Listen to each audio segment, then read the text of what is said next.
మీ బంగారం తాకట్టులో ఉందా? విడిపించుకోలేక ఇబ్బందులు పడుతున్నారా? అయితే మీ బంగారాన్ని వెంటనే విడిపించి కొంటాం. గణేష్ గోల్డ్. మీరు సంప్రదించాల్సిన ఫోన్ నంబర్లు 9160-266-916, 8712619507. నమస్తే, వెల్కమ్ టు బిఆర్కే. నేను ఝాన్సీ. ఇవాళ మనతో పాటు మన స్టూడియోలో ఉన్నారు డాక్టర్ రాము దామోలూరి, కన్సల్టెంట్ సర్జికల్ ఆంకాలజిస్ట్, అలాగే robotic surgeon, Apollo hospitals, Jubilee hills. So sir మనతో పాటు ఉన్నారు, సార్తో మాట్లాడదాం. నమస్కారం సార్. నమస్కారం అండి.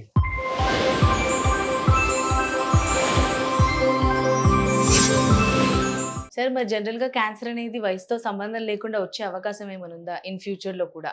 అంటే చిన్న పిల్లలతో సహా చిన్న వాళ్ళకి, వృద్ధులకి అలా కూడా ఏమైనా ఉంటుందా? లేకపోతే పర్టికులర్ ఏజ్ లో మనం తినే ఫుడ్, మీరు ఇంతకు ముందు చెప్పినట్టుగా ఆ బ్యాడ్ హ్యాబిట్స్ వల్ల వచ్చే అవకాశం ఉందంటారా?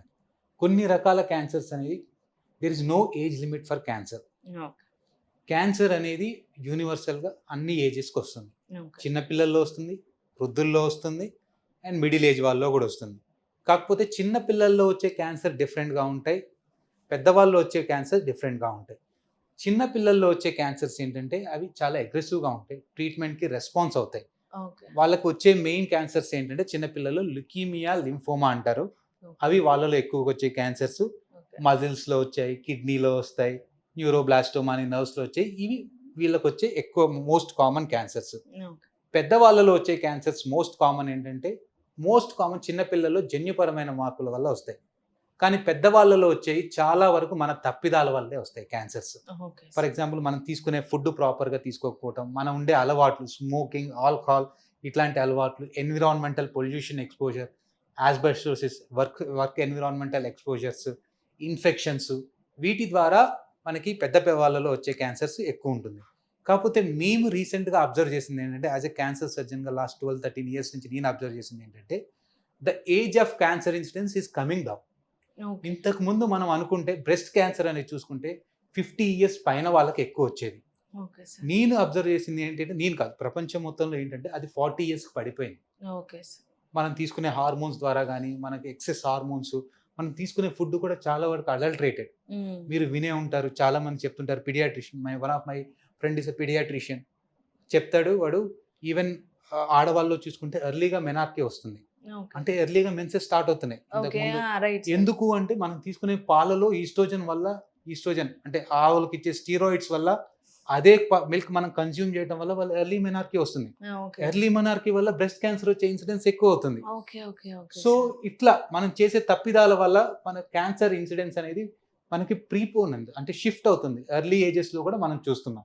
So age is not a immune for cancer, but most common cancers యూజువల్గా పిల్లల్లో వచ్చే డిఫరెంట్ సెట్ ఆఫ్ ఉంటాయి, పెద్దవాళ్ళు వచ్చే డిఫరెంట్ సెట్ ఆఫ్ ఉంటాయి.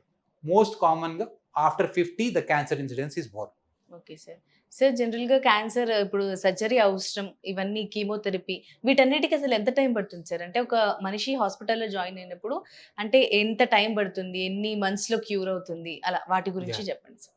క్యాన్సర్ ఎన్ని మంత్స్లో క్యూర్ అవుతుంది, ఎంత ట్రీట్మెంట్ పడుతుంది అనేది depends on the treatment and depends ఏ అవయవాన్ని బట్టి అని డిపెండ్ అవుతుంది.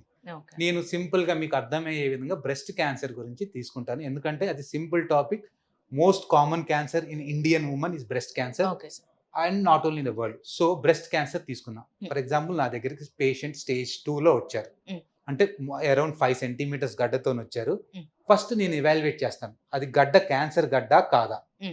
ఆ క్యాన్సర్ గడ్డ అయితే ఏ స్టేజ్లో ఉందో ఎవాల్యుయేట్ చేయడానికి పెట్ స్కాన్ కానీ, దానికి తగ్గ సంబంధించిన టెస్ట్లు కానీ చేస్తాను.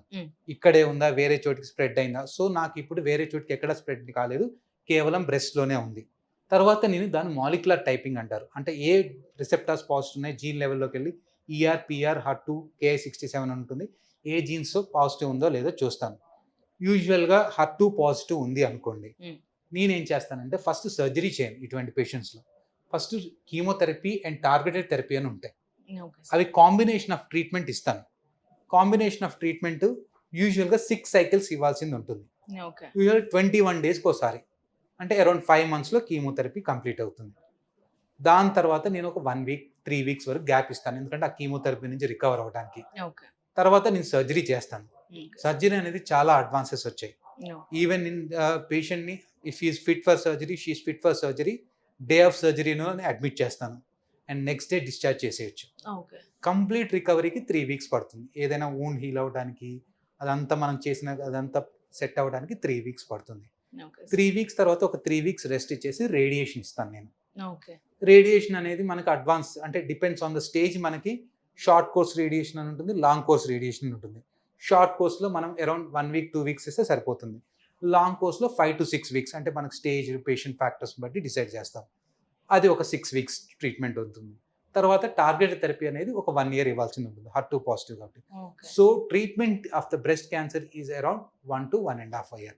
ఓకే. 1 to 1. అంటే సింపుల్. అన్నిటి ఇదే ఉంటుందా అంటే ఉండదు.